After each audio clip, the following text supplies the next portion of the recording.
brothers, Ricky and Jack. How are you guys? Yeah, good. Yeah. Tired, but alright, yeah. Yeah, so derby tonight, Harry Dog. Supposed to be here pretty inspired, fortunately had to pull out. Yeah. Very peak indeed. But I mean, it's your headlining tonight. Yeah, we're doing the whole run, that was a headline. I mean, it was co-headline, so it's not too much of an issue, but it's just nice to kind of have friends and whatever. So. Yeah, definitely. No pressure though, okay, don't put no pressure. No pressure, just headline. So, I want to talk about, not even like 6 months ago, 3 months ago now since Worry came out. Yeah. How we feel now it's got time to like breathe. Yeah. Obviously debut and all, like, how we feeling now, like it's out and everything? Stoked. Yeah. Super stoked. Yeah, man. Like the reception's been great for it so far, so good. It couldn't have gone better. Like, we kind of had little milestones we wanted to hit, like in our heads. We kind of ticked all the boxes. Yeah. How long, like, were you sitting on that material for now? Because obviously, it was really quick. We wrote the record in like January, so like a year ago. Yeah. Went in the studio in February and then released it in October. And we kind of got a label in between that kind of. Yeah, I was going to ask, like, did Basick pick you up like before that? Because obviously you signed to a label. Yeah. Inside, like, we'd been like flirting with them for like a year. So like we met up with them when we did a tour of the back with Dead Hearts, and they came to our London show. And we kind of met up with Megan, who was then like A&R girl at the time. Had a little interview with her, and she kind of watched us and really liked what we did. And we kind of just kept in contact, and we were sending demos through, just ideas. And then Nathan, the like chief dude, he came to meet us in Brighton when we were on tour. And we went out for drinks, we had a chat, and we kind of pretty much made our minds up that we wanted to do something pretty basic. Then we demoed the record in December, sent in the demos. He came down to our like practice space, listened to them, really liked them. It was pretty like, so we did something pretty basic then, and then we went into the studio in February, and he came down to the studio and we kind of signed the contract there and went out with him. Yeah, so obviously started to sign with Basick, and obviously you guys have been quite like a DIY sort of work ethic as a band. So was it important to like sort of have the backing of like, you know, the label like Basick? Yeah, like, I think. Part of this album, like, it was important for us to have the right label. We didn't want a label that was going to tell us what to do and tell us how we should be going about things and what singles we should put out. And I mean, obviously we'd take any advice from someone that's got more knowledge than us. That'd be stupid not to do that. But it was kind of nice. Like we knew Basick, the way they were kind of approached us and the way they wanted us to work as a band. They were very kind of gave us free rein, and they let us do what we wanted, and we kind of would just run things by them and they'd go, yeah, that's cool. Like they'd sign it off and we could get to do it. So I feel like that record label as a whole, like sort of, you guys are like sort of class you up, you sort of like want some underground sort of like bands and like you guys create to inspire. I'm sure there's like countless others as well. Like, it's like Bad Sign and bands like that. Yeah, as a whole. So I feel like as a collective, it's like you hear about those names like popping around out there on Facebook or other social media or whatever, and like instantly they hear about it. Yeah, so they're pretty on. Like they're a label that like knows what's like sort of in at the moment, I guess. Yeah, I think like Nathan's just a clever guy. Like, definitely. And they're very much like relationship like builders, aren't they? It's one of the things where it's Kevlar artists, like honest. Yeah, without doubt, which is always great. Like you get to, you know, feel like I know him inside out just from the amount of times that we've just kind of relayed information with each other. We just hung out, we just come down to see what we're up to, and it's a great way to build the relationship as to kind of just, I don't know, like God knows how other labels work. Like, it just seems very personal. Which is cool. We've had like horror stories of like other bands kind of signing to a label, and it's very like regimented. You kind of have to go through 1,000 people before you get like a single answer. But Nathan, I literally just ring him up and go, "Can we do this?" And he goes, "Yeah, we'll do that." So did you have any sort of like knowledge as far as like industry goes when going into like signing it, or was it just like were you skeptical like with signing with them, or was it just an instant? Not at all. Like in a heartbeat. Like the stupid thing is like we kind of had a list of labels we wanted to hit up. We never really were a band that were like industry clicky straight away. Yeah. Like, we've always kind of just grafted and done our own thing, and if someone likes something, they like it. But, we kind of knew Basick, they put out bands that we really liked when we were younger. They're quite local to us as well, so Nathan lives like 5 minutes from Rick's house, so like he lives very, which we didn't realise until we met up with him, and he said where he lives, and we're like, no way. Yeah, quite scary. Yeah, And the way I literally got in touch with Nathan is I didn't actually have his email, I just guessed it. And I literally guessed the email.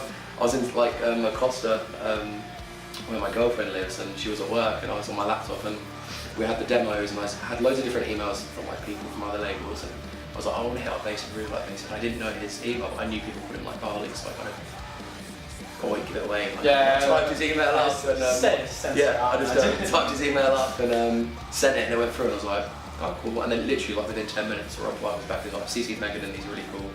That's kind of getting the yeah, could have either done that or like, how the fuck did you get my email? Yeah, I was kind of expecting it to be like, how did you do this? Where did you get it from? And then like, after I guessed it and everything, I kind of was just like stalking people on Instagram as you do. And I came across his Instagram, and his email was in his Instagram handle, and I was like, could have get a bit more clever and stolen it off that, but it was more fun stealing it or guessing it, so. I mean, going back to the album itself, where I feel like some of the boldest material like to date, like from you guys. So and I want to like when I was listening to it, I kind of like I feel like I've been to about 5 times already. I kind of feel like is there like sort of concept behind it? Obviously, like the whole band of like worry thing, like who came up with it, and like is there any like specific story like going into it, like as far as like the songwriting and everything's concerned? I wouldn't say it's a concept. I guess it's more of a like just a whole identity of a band. Like I guess that's a concept in itself. Yeah. But I don't know. It kind of just fell into place. Like there wasn't any kind of outset of being like, right, we want to do this. We want to have this concept. We want to have this imagery. We want to do this. It just felt that way. Like there was no kind of set goal. We just had these songs and we represented them in a kind of best way we thought possible. The Band of Worry thing was me just fucking around on social media, and it kind of stuck. But no, I don't think we didn't necessarily have a plan at all. It just was very natural. Yeah, and it really was. It couldn't have gone better. Yeah, it just kind of turned out that way. Yeah, so the reason I asked, like most of the songs on it, they sort of like they just build around like similar themes, you know. There's definitely a running theme. There's definitely a running theme, but I wouldn't say it's conceptual in the fact that it's like start and end of something. It's kind of more. I guess it's just exploring one kind of mindset. Yeah, that was the mindset at the time of writing. Like everything was shit. Yeah. And we very much bounced off exactly the same ideas with each other, and we were fucking miserable together. Yeah, we were. And that's what came out. Instead of feeling down about it, just fucking that's it. And I mean, that's how it goes. It's like like me and Rick would get together in his car with like Dan, Chris, that would jam like some demos, and lyrically we kind of would just sit there and play the songs as loud as possible, just write down like ideas and kind of swap ideas and just like get different pieces of text together and just sing big bits. It was definitely a good collaboration between us two. Yeah, I want to move on. Going back earlier, I was talking about DIY, like working with you guys, and you went to like, was it your first time in Europe, like a year ago or 2 years ago? I can't remember. 2 years ago, 2.5. That's my head. Yeah, so it's like your first time going over there, and like you played some insane like fucking house shows. Yeah. And also you arranged like some of them yourself, if not like all of them. Yeah, like it started out as a joke again, like most things this man, like someone messaged us being like, oh, commented on something on our Facebook being like, oh, play my garage, and I literally get my straight away like, okay, like make it happen, I'll do it. Yeah. And he was like, okay, so we kind of organised that, and we like just started working with a guy called Martin, an agency called Loud Noise, and I kind of emailed him and was like, I've done this, could we do more of this? And he was a bit like, well, never done it before, but we'll give it a go, and it kind of up people like in the DMs, like we posted the status out just saying we're playing a house show in Germany, we want to play more, like look us up, and it just worked. It was really cool. Would it be like something you do here like in the UK? It's like I'd love to. Yeah. Like, we've tried to, but it's just so hard, man. Like it seems like the fucking council in your ear. Like, I just think it would get shut down. I think so as well. It's like it feels more of a risk when it's on your doorstep, whereas you don't really mind. It's bad. Not in a bad way at all, but so much easier to go out to Europe and then just be like, right, fuck it, this is going up. Let's do this. Let's set everything up and crank it, and then we'll be on our way. Yeah, massive. I heard as well, like some of them are like, you play till like 1, 2 o'clock in the morning. I heard like really late, like hours. Yeah, I think that's just the way a lot of people's their attitudes towards music in general is so different, like how in Europe, which is amazing. Really.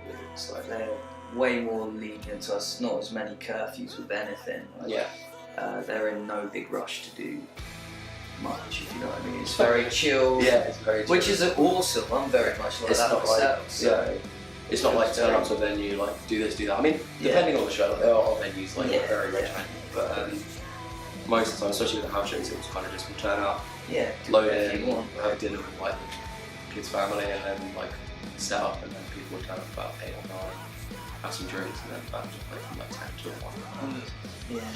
Yeah, going back to talking, like you just said, how like different like attitude is over there. What's one thing you wish like over there in Europe, like as far as the music scene and everything, that they need to have here and will make like so much better? Because like playing house shows, for example, it just looks like insane. What we should take from Europe and bring to England? Like there's a lot of government funding in Europe, so like not all countries, but some countries are like they have good arts grants, so they'll give local venues like a lot of money to kind of keep the venue running, good bands, and make sure the kids have somewhere to go and like safe to like watch bands and not like do drugs all around and stuff like that. I think that's an important thing. I think in England, I don't want to get into trouble, but I think we're quite lazy when it comes to new music. I think we get very set in our ways, and I think we have our top favourite 5 bands and like a couple of smaller bands that sound like your favourite 5 bands. And that's like what you're listening to. You won't branch out, and I think a lot of people in Europe are a bit more open-minded to newer bands, and they will support newer bands, and they'll want to kind of keep coming back and seeing those bands. Like, it might just be a different like culture thing, but you know what I mean? I don't want to sound like disrespectful. Maybe we're just a bit more spoiled with choice as well, and we kind of can take the pick of the best and not go to the crap ones, the crap shows. I think that definitely might change. So just maybe up like government funding. Yeah, also like the kind of bands as well that like you sort of play with. Like, do you feel like Europe there's more of like diverse like the genre like as a whole? I think it's very similar. Like as local supports and other bands we've met in Europe, like there's some great bands in Europe. There's really good bands in Europe that don't get the exposure that they deserve. I think if you're a band from England, you get it a lot easier for being able to go out here and people want to come and see you because you're from a different country, you travel a long time to go. Like to play the show. There's been some great bands in Europe that we've played with that will come to England and have a really shit time. Like Skywalker, they're a great band. Like in Europe, they kill it. They come over here and they don't necessarily get the attention they deserve. You got massive turnouts like you're at Hamilton at one point. It's going to new territory. It's like which is to be expected. You can't expect to go everywhere and there'll be people, but I think if they were to go to a new territory in Europe, they'd be better to see than in England. So this is like working hard. Yeah, I feel like some bands, say if you're a new band as well, just don't know, it'd probably be like a bit of a reality check. You're like, oh sure, no one gives a shit about us here. All my mates said they love this fucking song I wrote. But that's a good thing because it keeps you hungry. It makes you want to come back and do it again and keep building on it. You shouldn't sit there and be like, it sucks, I'm doing it again. You should just keep fucking doing it. I feel like you kind of also, if you were to come back and like play to like a big crowd, I feel like you could be humble about it. Last time we came here, we played to so and so people. Yeah, it happens, man. It's a cool thing to see. Progression's a great thing to see. And even if it's not progressing, if you're still turning up and there's someone brought their friend to the show and they saw you last time and they didn't bring their friend, that's still something you could take from that. How would you sort of describe your progression then, like in a sense? You've been going around, what was it, 5-6 years now? Yeah, 5 years. Yeah. So, progression wise, like how would you sort of feel like from starting out to like doing your own like headline runs and bringing like some I'm really bad at talking about progression. I guess everything's just got a bit bigger, everything's got a bit more serious. Like, not that it's, I mean, we try not to take ourselves as seriously as possible, but things got a bit more demanding and you kind of have to, instead of like turning up to a venue at 5 o'clock and just wait to play, like you sound through and go in, you sound through, get food, keep fresh, you do all those kind of things. And seeing that kind of progression, social media as well, seeing more people pay attention, like more people listen to you on Spotify, and I guess signing to a label as well is really cool. But most of our progression definitely just through for characters and grafting and playing as many shows as you can. Yeah. One question So, any bands right now that you think our viewers should be like checking out? Anything you're listening to, or just like So many bands. So many bands. Does it have to be new, or just bands I've discovered? Or? whatever? If they're new, even better. Like a little bit of exposure for them, I guess. So it's like. Take the ranks, man. Yeah. Oh. Okay. It's like we've had some good shit like come out of the UK like last year. Oh yeah, like, we're like killing it. Yeah. Like our friends holding absence, they're killing it at the moment. They're doing really well. Yeah. And they're great guys. They're super nice dudes. They've been doing it for a long time. They've like smashed it. Doing really well. There's a small band that have just started. I say small. They're friends of ours. They've started a band called Modern Era. It used to be called In Archives. They're great. Yeah. They're absolutely incredible. They're lovely people. Yeah, I've like looked in our past. I got like broke up. I was like, Oh, yeah, I was so good. We did like the last tour together. Like they did the tour and they told us like to stop it. I was like, no, don't stop. Like they're so good. But did you guys find out about Modern Era like before? Like They were kind of sending us ideas that they were working on. I was like, this is sick. You know, put it out, and it's really cool. The stuff they're working on at the moment that hasn't been released is fantastic. It's so good. It's really good.